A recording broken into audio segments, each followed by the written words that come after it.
Graça e paz, meu irmão. Gratidão damos a Deus pela oportunidade de mais um dia estarmos aqui para poder meditar na palavra do Senhor.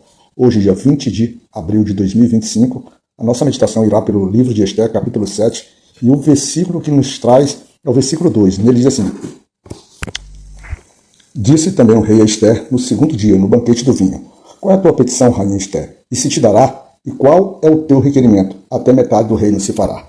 Na verdade, nesse segundo dia de encontro de Esther com o rei e o seu amado, vamos dizer assim, fiel, segundo homem do reino, Amã, ele se dá agora que vai ser o grande dia, o dia das grandes revelações. Esther havia preparado esse momento com muita sabedoria, com muita calma, chorando, oferecendo jejum, lamentando, ou seja, eles fizeram durante 3 dias toda uma preparação inicial para que isso ocorresse. Já havia havido o primeiro encontro, esse aqui era o segundo. No coração de Amã havia, vamos dizer assim, a certeza de sua vitória até esse momento. Mas o rei retoma o encontro com Esther com o mesmo espírito do primeiro momento, querendo ouvir de Esther qual a sua necessidade e pronto para lhe dar até a metade do reino, no sentido de se colocar na disposição que tudo que fosse possível ele faria por Esther.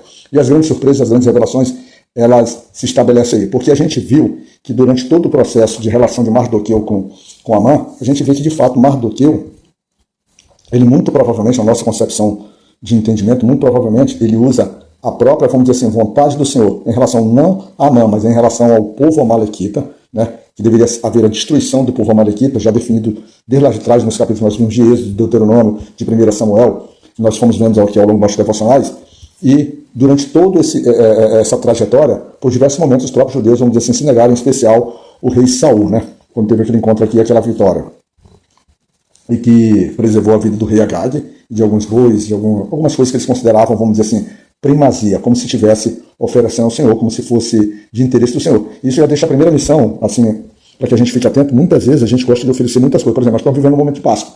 Agora, então a gente vê as diversas igrejas do mundo cristão, nós não estamos falando das sinagogas dos judeus, ou vamos dizer assim, da religiosidade judia, a gente está falando do mundo cristão, estão fazendo diversas preparações para poder oferecer ao Senhor. E eles encontram nessas preparações, nessas celebrações, até fundamentos bíblicos, pelo menos que eles conseguem, vamos dizer assim, direcionar para validar as suas ações, como por exemplo, cantar e dançar e louvar ao Senhor teu Deus, e que a gente devemos celebrar. Então, expressões ou versículos bíblicos que nos remontam a essa, vamos dizer assim, essa alegria em festa, ela resiste, ou seja, os versículos eles se adaptam ao momento, já que o momento é, em tese voltado ali para uma adoração, voltada ao Senhor. A grande discussão que pode se dar nesse momento, aquilo que você se oferece, como às vezes a gente está vendo aqui, e a gente vem trabalhando, se o que você oferece é efetivamente aquilo que Deus quer, porque por vezes tem coisa aqui que a própria Bíblia vai trazer que Deus não aceita, você está oferecendo, mas ele recusa, ele rejeita, ele trata aquilo como de forma indiferente, de um que seria, em vez de você estar oferecendo no teu sentido, no teu processo de consciência uma adoração, mas para o Senhor aquilo é quase como uma abominação. Então a gente precisa então estar sempre voltado nesse ponto de saber se o que oferecemos de fato está para o Senhor. E como Amã é alguém que não tem essa ligação com o Senhor dessa forma, mas pelo contrário, no processo que ele mostrou a sua vaidade, ele mostrou uma fúria que foi estimulada por terceiros, inclusive por amigos do próprio Amã, por pessoas que se relacionavam com Amã que se relacionavam com Mardoqueu, mostrando que até as nossas relações elas podem se tornar perigosas. Por quê? Porque quando há determinadas atribuições que devem recair sobre todos, e você, dentro de algum fundamento, você se nega, como era o caso de Mardoqueu, que ele se negava, que ele dizia que ele era judeu, aquele que não tem ou coragem, ou motivo, ou não tem fundamento para deixar de fazer, ou seja, uma clara, vamos dizer assim, uma clara fonte a um processo de autoridade, vamos dizer assim, mais ou menos isso, porque entre a autoridade dos homens agora e a autoridade dada por Deus, vinda de Deus, ou as determinações de Deus, Mardoqueu, ele opta por, no coração dele, fazer vamos dizer assim, as vontades do próprio Senhor. Então, esse embate, esse furor, essa ira que se desenvolveu no coração de Amã, ela passa por aí. E aí ele deixa de observar uma relação pessoal entre ele e Mardoqueu e estende isso para todo o povo, revertendo que seria a vontade do Senhor, ao contrário, ou seja, é como se Amã quisesse provar para o Senhor que a vontade dele era uma vontade maior do que do Deus de Israel, ou seja, uma verdadeira loucura. E aí a gente precisa, então, nas nossas ações pessoais, a gente prestar atenção quanto a isso, como é que a gente se relaciona, até mesmo o que oferece, para saber se essas celebrações, por mais que sejam intencionais, se elas são aceitas dentro dos princípios daquilo que a palavra do Senhor diz, já que dentro do mundo cristão, vamos dizer assim, os mandamentos, as regras que se estabelecem em tempo de celebração estão em torno do batismo e da ceia do Senhor. Mesmo que num momento como esse de Páscoa, há a celebração da ceia do Senhor, como foi o caso do contexto bíblico de Jesus na sua última ceia, né, antes da sua crucificação. Então o cenário ali é interessante, então a gente agora tem a verdade que vai ser estabelecida. E aí Esther aproveita o momento e fala sobre isso, apresenta qual a sua necessidade, o que ela quer. Então ela diz lá no versículo 3, então respondeu a rainha Esther e disse, se, ó rei, achei graça aos teus olhos, e se bem parecer ao rei, dê-se-me a minha vida com minha petição, e o meu povo com o meu requerimento. Ou seja, ele apresenta tanto a sua vida quanto a vida do seu povo, ali nas mãos do rei. Porque ela vai dizer assim, porque nós estamos o quê? Nós estamos no ponto, ou seja, nós estamos vendidos, né? Ou seja, elas estão disponíveis ou aptos agora a serem destruídos, para serem perdidos, e não deram nem. E isso é muito maior do que se eles fossem escravizados. Se eles fossem escravizados, tornados escravos perante aqueles senhores, ela nem diria nada. Mas não, a vontade, o mal, ele é maior ainda, porque eles querem, na verdade, o extermínio dos judeus.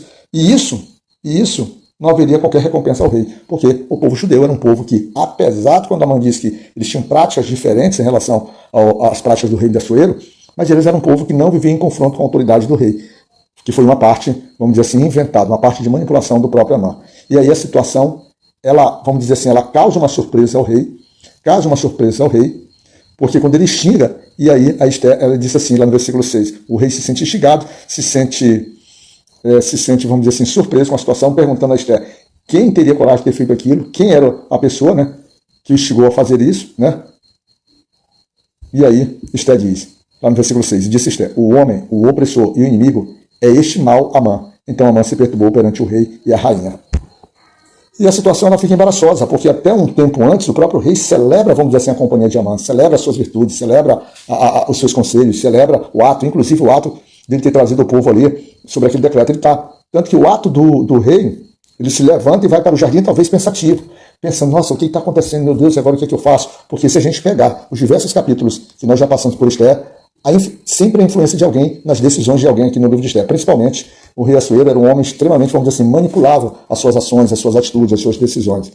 E eu gosto sempre de frisar que a Bíblia ela estabelece que na multidão de conselhos há sabedoria. Só que a gente precisa saber garimpar esses conselhos, fazendo, vamos dizer assim, uma comparação entre o que nos foi ofertado como conselho e aquilo que a palavra do Senhor nos diz. Nessa comparação, nesse equilíbrio, né, dessa balança, aí sim a gente pode dizer que a sabedoria há quando sabemos utilizar esse conselho adequado.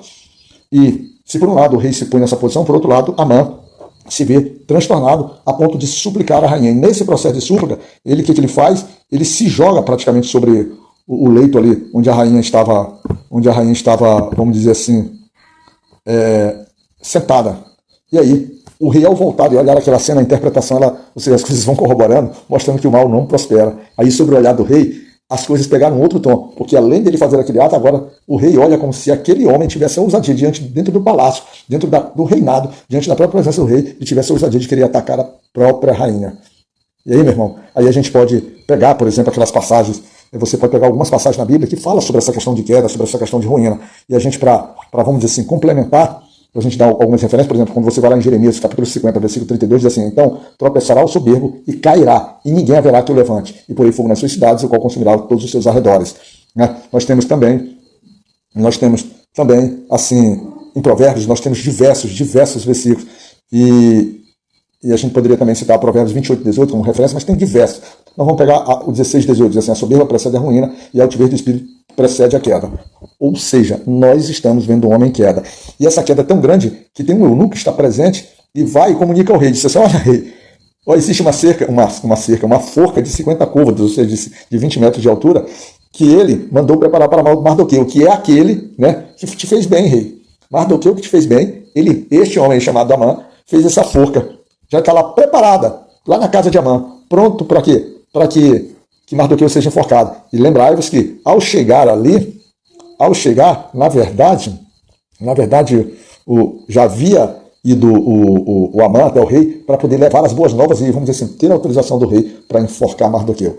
Mas o mundo, o perverso capota, né? O perverso, ele é sempre surpreendido pela, vamos dizer assim, pela sua arrogância, né? Pela sua maldade, pela dureza do seu coração, pela cegueira e pela sua falta de capacidade espiritual, de temor ao Senhor. O Senhor está sempre andando diante do justo, está sempre ali cuidando dos justos, e mesmo que os justos, por vezes, passem por longo período de angústia, como está escrito sobre aqueles, mesmo que a figueira não floresça, né?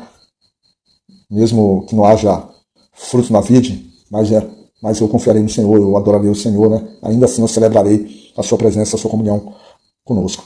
E esse é o cenário que a gente precisa levar para a gente de um capítulo desse, essa confiança. Mardoqueu não está aqui na cena mais. Mardoqueu, ele vai, vamos dizer assim, sofrer a consequência do resultado que aqui está.